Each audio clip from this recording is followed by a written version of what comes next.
तो दोस्तों हमें क्वेश्चन दिया हुआ है ए की आई बी से 10% अधिक हो तो बी की आई ए से कितना प्रतिशत कम है। तो दोस्तों इस टाइप के क्वेश्चन को सोल्व करने के लिए किसी फॉर्मूले की आवश्यकता नहीं होती, बस हमें क्वेश्चन को ध्यान से पढ़ना होता है। हमें क्वेश्चन दिया ए की आई बी से 10% अधिक है, मतलब कि बी से 10% अधिक। तो मान लिया कि बी की आई है 100, तो ए की आई बी से 10% अधिक यानी 100 इंटू 100 प्लस 10 अपॉन में 100। जब इसको सोल्व करेंगे तो 110 यानी कि बी की ए की आई हो गई 110 और बी की है 100।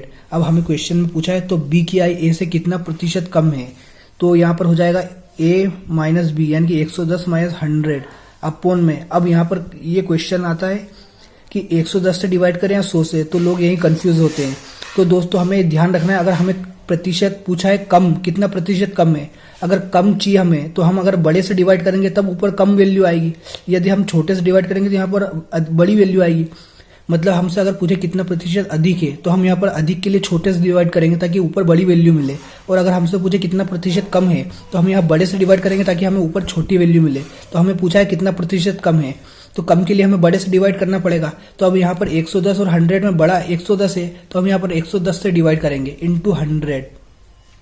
तो हमें जो मिलेगा वो मिलेगा 10/110 गुणित 100।